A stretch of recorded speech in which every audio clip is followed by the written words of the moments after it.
Hammaga salom o'rtoqlar, meni ismim Shohista va bu meni birinchi YouTube videoyim. Va birinchi video uchun aynan qaysi mavzuni olib chiqishni ko'p o'yladim va qaror qildimki, o'zimni Instagram sahifamda ko'pgina pozitiv va bir xilda negativ fikrlarni yig'gan kuzatish praktika mavzusini YouTube'da ham yoritishni. Videoyimda praktika naблюдение deb aytib o'tganman bu haqida. Buning uchun qulayroq o'tirib olib, diqqatinglarni bitta joyga jamlashingiz to'g'ri keladi va boshlanishiga faqat nafasingizga, tanangizga ham e'tibor beringlar, bo'sh holatda bo'lsin. Men tog'li hududda bo'lganim uchun 5-10 daqiqalardan keyin sekin atrof muhitga ham e'tibor berishni boshlayman. Ko'zimiz yumgan holatda bo'lgani uchun faqat eshitishga harakat qilasiz. Bu yerda qushlar, xo'roz, qo'y, sigir, mashina, balobattar, shamol va shularga e'tiborimni berishga harakat qilaman.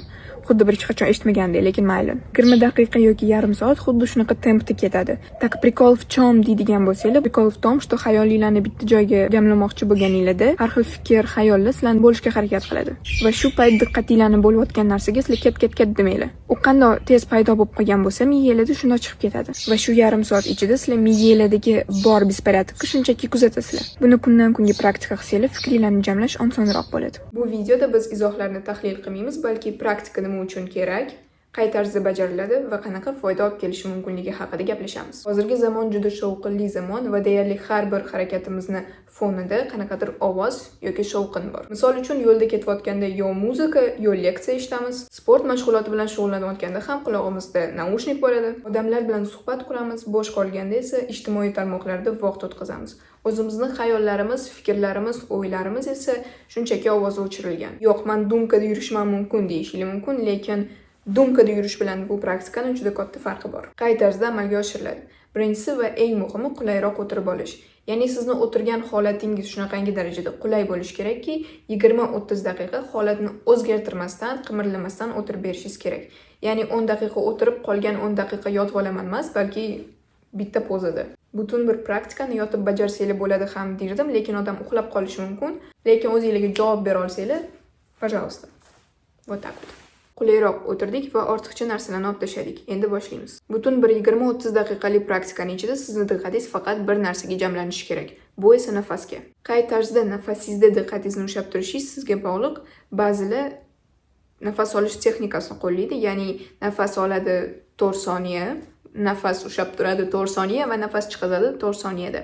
Yoki har bir nafas olib va chiqarganingizni sanaysiz. Men esa sizlarga o'zimning texnikamni ham aytib o'taman. Men sanamayman, balki tanamga e'tibor beraman. Har nafas olganda tanamni sharikka o'xshab ishganini tasavvur qilib, nafas chiqarganda uni pisayishini tasavvur qilaman. Bu birda menga mushaklarimni his qilib, zajimlarni tushunib, ko'rib, ularni bo'shatishga yordam beradi. Chunki ba'zida biz ko'zimizni yumganda yuzimizdagi mышцалар, ya'ni mushaklar, o'zbekchalab nima deyishni bilmayman, zajati turishi mumkin yoki yelkali tepaga ko'tarilgan bo'lishi mumkin va men har nafas olib chiqarganimda sekin-sekin e'tibor berib bo'shataman. Va oxirgi punkt. Shu 20-30 daqiqa praktikaning ichida sizning diqqatingiz nafasdan ovqatlargadir o'tlab ketishi mumkin va bu normal holat. Ya'ni o'tmish, kelajak, plan, orzu, havas va hattoki xolodilnikdan go'sht olib qo'yishim kerak edi degan xayollargacha diqqatingiz buziladi va bu yerda eng muhimi, siz diqqatingiz ketib qolganini sezdingizmi, sразу же, ya'ni darhol nafasingizga qaytib kelasiz. Yana bir muhim narsa bu shu diqqatingiz fikr, xayol, o'ylarga ketib qolganda ularni tahlil qilmaslik, analiz qilmaslik va davom ettirmaslik. Ya'ni siz diqqatingiz bo'linganini bildingizmi? Bo'ldi, mana shu fikrni tugatib oling, keyin yana nafas olishga ketaman degan narsa yo'q. Chunki siz esladingiz, tushunib yetdingiz diqqatingiz bo'linganini, bo'ldi. Anu fikr ham bo'lindi. Shuning uchun yana nafasingizga qaytib kelasiz. Endi videoning keyingi qismiga o'tamiz. Ya'ni agar biz fikrlarni tahlil qilmasak, o'ylarni, xayollarni analiz qilmasak, unda qanaqa qilib o'zimiz bilan tanishamiz va qaysi tarzda biz fikrlarimizni kuzatamiz. Kuzatish praktikasida diqqatingizni bo'lgan xayol, o'ylarni kuzata olish, qabul qilish, tan olish va ularni to'g'ri baholay olish praktikani foydali qiladi. Bo'lmasam foydasi yo'q. Ya'ni hamma ham fikrlarni to'g'ri baholay olmaydi. Misol uchun kibri borlar, ichida qorasi borlar, nafsiga javob beradiganlar va ko'pincha qo'rquviga javob berib harakat qiladiganlar. Ya'ni bu yerda осознанность, onglilik kerak. Bo'lmasam qaysi fikr nafsdan kelib chiqqan, qo'rquvdan kelib chiqqan yoki kibrdan kelib chiqqanini siz bilmaysiz. Вот так вот. Praktikaga faqat ongli qadam tashlabgina siz o'zingiz bilan tanisha olasiz. Ya'ni, mana bunaqa nafratim bor ekan. Bunaqa убеждение, ya'ni ishonchim bor ekan. mana bunaqa qo'rquvim bor ekan yoki mana bu xafagarchilik diqqatimni bo'ldi. Okey, nafasga qaytamiz. Mana shu tarzda bu praktika ishlaydi. Va kuzating, qaysi turdagi emotsiya va hissiyotlar sizda paydo bo'lyapti.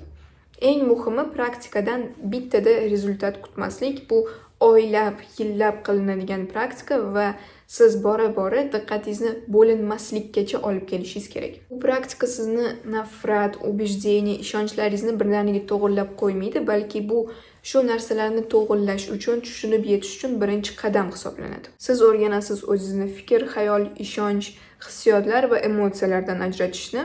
Chunki aynan shu narsalar bizni hayotga boqadigan ko'zoynagimizni sostavi hisoblanadi. Ya'ni aytadi-ku, hammani o'zini haqiqati bor. Ya'ni har bir odamni ko'zoynagini sostavi uni tajribasidan, fikrlaridan va boshqa narsalardan iborat. Ya'ni har doim ham uni sostavi pushti ranglardan iborat emas. Xullas aytmoqchimanki, bu praktikani bir oy davomida hech bo'lmaganda ongli podxod bilan, ongli qadam bilan qilib ko'ring. O'ylaymanki, juda bir yaxshi rezultatli bo'ladi. Все, пока.